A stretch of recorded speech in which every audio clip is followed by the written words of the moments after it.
We're using our transformational players to come and solve these problems for us, because they have to be solved. I want to start by saying that CIG, in the greatest SCL episode ever, which ran more like a podcast rather than a chat tiptoeing around subjects, Benoit laid out that they are very aware of the debilitating issues plaguing the player experience, some of which I've never even heard of. Many people agree that this answer-driven video is way better than any CitizenCon panel, and I would have to agree with them. Benoit's probably my favorite speaker so far because he's not ever paused to say, I can't talk about that.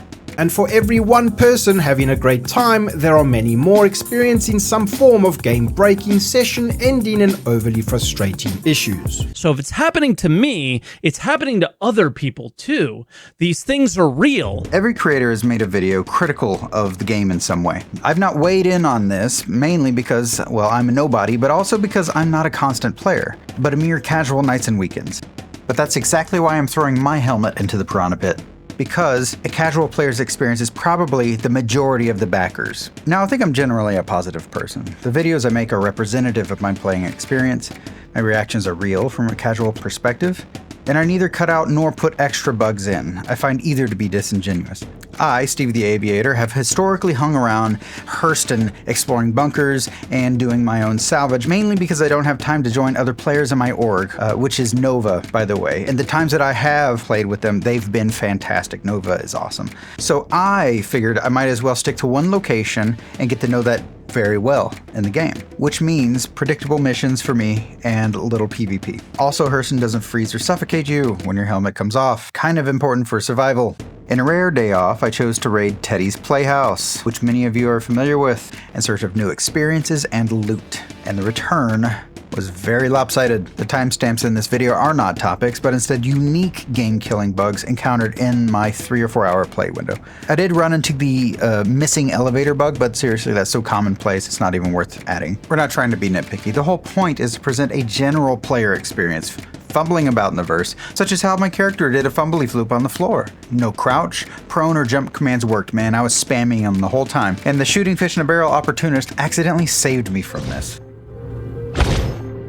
Furthermore, I had zero opportunity to press charges. As you can see, it just jumped straight to black and showed a picture of my ship before the other player tried to violate it. Alas, the violation did not take place. Thankfully, I had respawned on my ship, but that is not all. Oh no, that is not all. When searching for my gear, which that player had stolen, by the way, I don't know why, it's not like you can access other people's boxes, but I realized Teddy's turrets weren't attracted to me, which was mildly offensive, interpersonally, not physically, because they clearly didn't harm me, because they meant no offense. But again, it's not as offensive as saying Teddy's turrets, because unlike turrets, the turrets were inactive and quite impenetrable, like they were made of some kind of vibranium unobtainium sci-fi gimmick. And after fumbling inside, it's clear that the loot containers are missing, just completely gone, which I don't know if that's a bug. I'm not going to report it. It's silly right now. So I have serious concerns about this server. So I grabbed what I could and switched servers because I wanted what Teddy wasn't putting out. I want you to want me because I wanted a challenge and loot. And there was some disagreement on how that would pan out. So new server, new life, and new opportunities to join the low altitude self-explosion club. It reminds me of that movie Spirits Within. You know, those ghosts that you can't see, but they can get you. And without the special light, everybody just appears to fall dead for no reason. You know, some people ask me, Steve, how do you stay so positive? By not being negative. We continue forward to at least recoup the gear that I lost because I hate being in a deficit. But elevators are broken in this realm, and I have the rare opportunity to witness two friends piecing out at the same time. There must be some achievement for that. Server 3, and we've made a plan this time not to die. But there are other forces at play. They lurk beneath our hopes and dreams. And after my sick landing, keep note, this door setup is for later.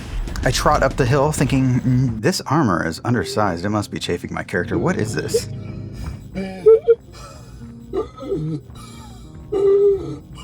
And then the flames of invisibility appear, no doubt to cleanse my body of its evil ways to take the fun out of Teddy's house. I think maybe it's his helmet. Maybe he can't breathe. So I take off the helmet and the vacuum and suddenly he can breathe. This is great. This is great news. And when we put the helmet back on, he starts gasping again. So we know that helmets, or at least this helmet, is a problem. And I want to reiterate that this is not a complaint video, okay? This is illustrating the consecutive bugs encountered during a play session. And all of this happened right after each other. Anyway, by the time I reach inside the bunker, he starts gasping again. And so I just remove the helmet altogether. which won't come back and bite me in the ass just a few moments later while I was checking the recording. Oopsie doopsies. Same server, just returning. I need to find my body and tractor it into the bunker because nobody wants to be naked in the vacuum in hostile territory. At least not me. I discover my multi-tool shan't be compelled. I know that I have an extra tractor attachment inside my corpse, so I go to equip it, and it still doesn't work. Observe the desperation.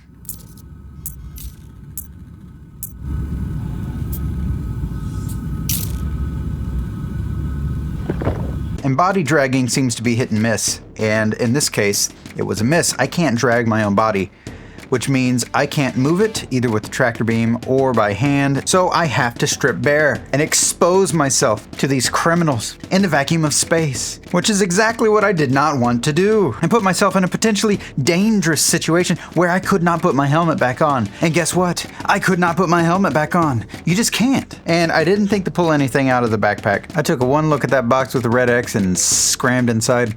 I managed to collect both helmets in the backpack and discarded the defective one. Notice how the inventory works right now. This returns later. Speaking of returning, I head back to my ship to find that it doesn't register as being something physical my character can interact with.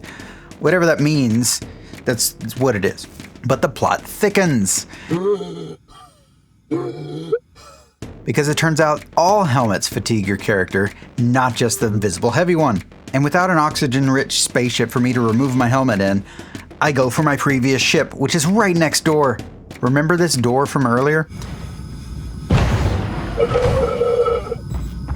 It appears my ship is not interactive. To be honest, I don't remember if I claimed this at the ASOP. Game devs know best, so I'm burning and can't breathe. Next, I try to remove the helmet and put it back on, mindful not to drop it to the ground, okay, because that didn't work last time. But I can't empty the backpack inventory to put the helmet in.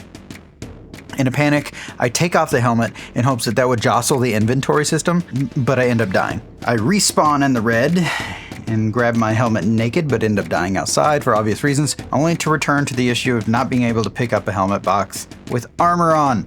Anyway, I say screw it and jump back in the red, and everything else is fine again. Hooray, we are back to a zero sum. I pause for a moment to decide if I should continue this raid, which I've been attempting for 3 hours now, or cut my losses and just log out. I remember this decision because I regretted it immediately after making it. And what follows is the coolest and wackiest and unfortunate thing I've ever experienced in this game so far. Yes, even after all of this.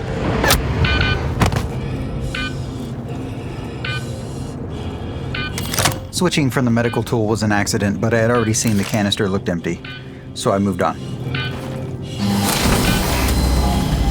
Without knowing the distance the sniper was, I decided to pilot the ship away from him and turn it so that he couldn't shoot inside, expecting to die and then respawn in the ship and be able to fly off and be done with this mess.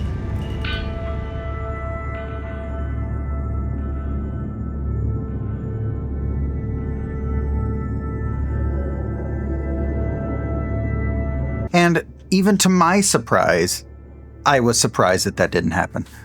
Backspace didn't work. I couldn't die. Having realized I was in some sort of executive function zombie state, I piloted my corpse onto a better place, where the enemy ship couldn't reach me, and perhaps even call ATC and land at a station. These were the hopes that perhaps the universe had given me a second chance, a chance to survive, to live on, to remind me I was a part of the low-altitude ship exploding club. Where is my trophy?